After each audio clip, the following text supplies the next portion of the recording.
Саламатсыздар ма, құрметті студенттер. Алматы полиграфия колледжі өндірістік оқыту шебері Дүйсенбай Нұрдана Сәрсенбай қызы. Бүгін 15 желтоқсан 2020 жыл. Сабақтың тақырыбы иллюстрацияларды енгізудің басқа әдістері, схемалар мен карталарды дәптерлерге бекіту. Сабақтың мақсаты иллюстрация енгізудің басқа әдістерімен танысу, схемалар мен карталарды дәптерге бекітуді үйрену, студенттерге желімен, қағазбен жұмыс жасауға дағдылау. Қосымша элементтерді бекітудің бірнеше әдістері бар. Оның ішінде дәптер ішіне желімдеу, стерженьге бекіту және окантовкамен желімдеу бізге таныс. Сонымен қатар иллюстрацияларды желімдеудің басқа да әдістері бар. Бірінші әдісі бүктемесі бар қосымша элементтерді желімдеу. Бүктемесі бар қосымша элементтерді желімдеу кезінде қосымша элемент тек 2 беттік болуы мүмкін. Ал оның ені кесілмеген блоктың енінен кемінде 0,5 см артық болуы керек. Бүктемесі бар элемент дәптердің бірінші немесе соңғы бетінің түптік алаңына жапсырылады. Суретте көрсетіліп тұрғандай, дәптер және де иллюстрацияны түптік алаң бойынша желімдеу көрсетілген. Екінші түрі, егер иллюстрацияның форматы басылым форматынан кіші болса, рамкаға жапсырылады. Мәтін басылған кезде иллюстрацияға арнайы орны қалдырылып, рамка немесе бұрыштар басылады. Суреттер раманың өлшеміне сәйкес кесіліп, ені 2-3 мм желім жолағымен жапсырылады. Дәптерлер престелу кезінде иллюстрацияны жапсырған желіммен жапсырып қалмас үшін, олардың арасына аралық қойғыштар қойылады. Шағын форматты қосымша элементтер өнімді қалыңдатады. Сондықтан оларды дұрыс престеу үшін бумадағы дәптерлер санын азайту керек. Суретте көріп тұрғандарыңыз иллюстрацияға арналған рамалар. Үшінші, иллюстрацияларды паспортуға желімдеу. Жоғары көркем басылымдарда қолданылады. Иллюстрация форматы басылым форматынан кіші болады. Паспорту бұл басылымның форматына тең көлемдегі қалың қағаз немесе қатырма қағаз. Иллюстрация паспортуға бүкіл бетіне емес, ені 2-3 мм желім жолағы бойымен жапсырылады. Паспорту иллюстрациямен бірге дәптерге алдын ала бүгілімізін жүргізіп алып, немесе стерженьмен жапсырылады. Иллюстрацияларды зақымдаудан сақтау үшін паспортуға көшірме немесе көпше деп аталатын жұқа папирустық қағаз желімдейді. Иллюстрацияларды зақымдаудан сақтау үшін паспортуға көшірме немесе көпше деп аталатын жұқа папирустық қағаз желімдейді.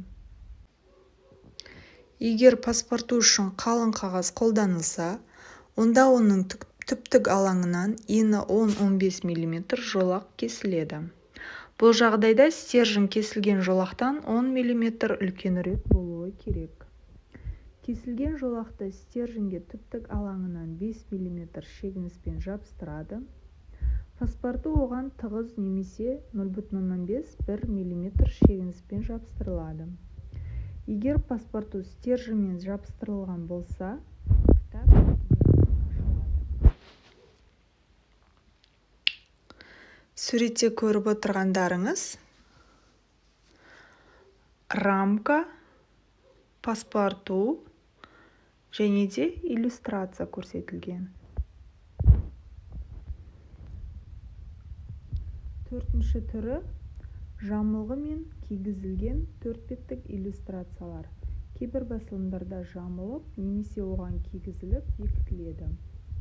Мұндай әдістер негізінен блокты бірінің ішіне бірін кигізу арқылы жинақтау кезінде ұсынылады. Алдын ала бір бүгілімге бүктелген иллюстрациялар блокқа оны жинақтау процесінде бекітіледі. жамылғылар мен кигізілген иллюстрациялар бірінің үстіне бірін қою арқылы жинақталған өнімдерде де қолданылады. Бірақ иллюстрацияны блокта жинақтау алдында дәптерге түптік файлдары арқылы желімдеп алу керек.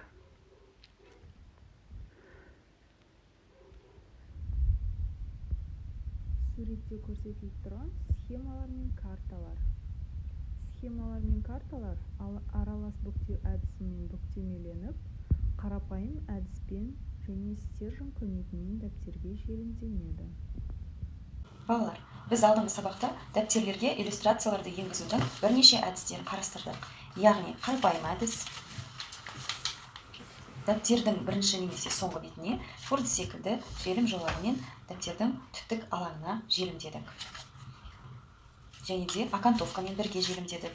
Дәл қарапайым желімдеу әдісіндегідей тек сыртынан мына түптік фальцтары арқылы окантовкалық материалды желімдедік. Және де стержень көмегімен желімдедік. Стержень қызметін бізде осындай қағаз жолағы атқарады.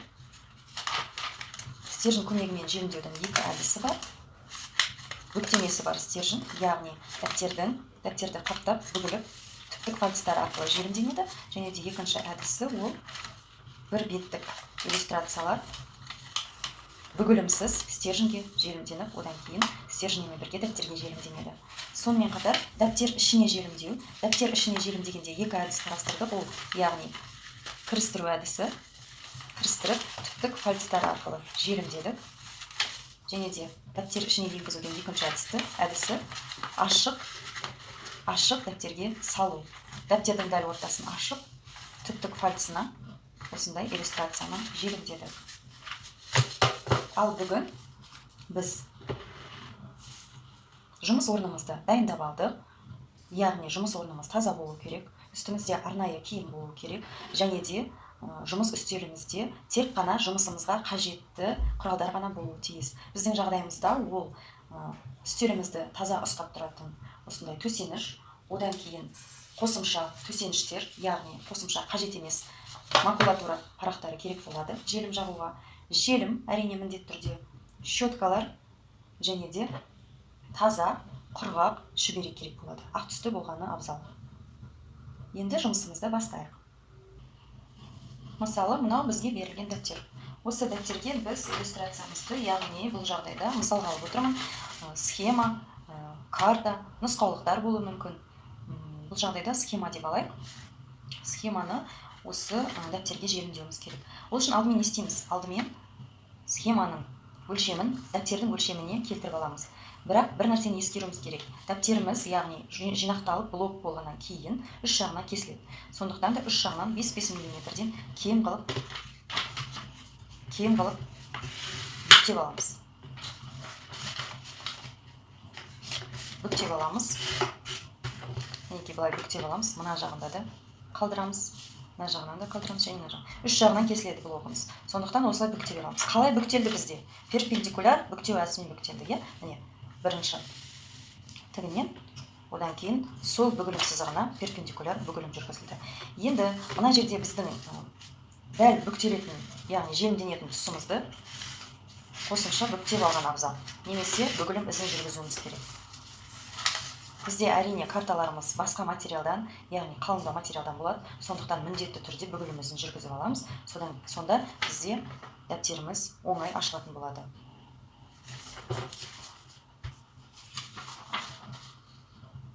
Әдеттегідей қажет емес парақты қойып алып, желім жағамыз.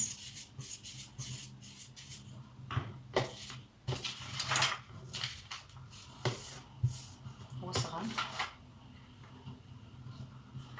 картамызды, яғни схемамызды желімдейміз. Міне, осындай әдіспен желімденеді. Яғни сіз кітапты ашқан кезде, ішінде осылай карталар тұрады, оны осылайынан ашып, қарап, ары қарай танысып оқи бересіз. Негізі карталар мен схемалар, яғни үлкен көлемді, үлкен форматтағы иллюстрациялар аралас әдіспен бүктемеленеді. Яғни онда параллель әдіс және де перпендикуляр бүгілім сызықтары кездеседі деген сөз. Мысал келтіріп жіберейік.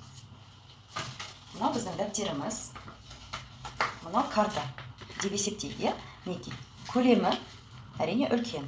Қазір осыны бүктемелеп желімдеуге тырысамыз. Қалай жасасақ болады? Бір-біріне параллель гармошка тәсілімен бүктеп, дәптеріміздің үш жағынан 5 мм-ден қалдырып бүктейміз әрине. Кейбір жағдайларда бізге бүкте таяқшасы көмектеспейді. Ондай жағдайларда біз иллюстрациямызға бүгілімізін салып аламыз да, содан кейін бүктейміз. Бұл жерде стержень көмегімен желімдеуге болады. Байқасаңыздар, стержень біздің картамыздың, мысалға картамыздың бейнесін құртпайды. Яғни мұнда бейне материал жоқ.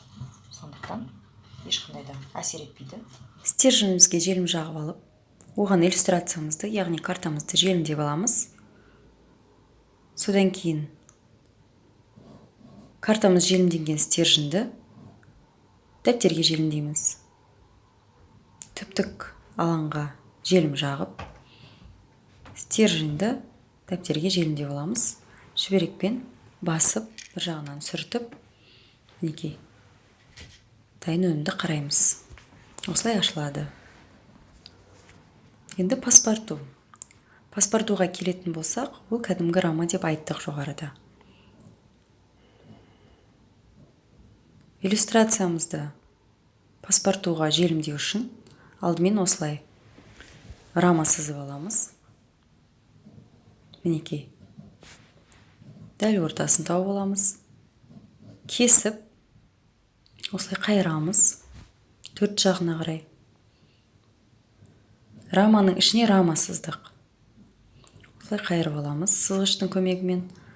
Иллюстрациямызды орналастырамыз да, бүктеп, таяқшамен бүктейміз.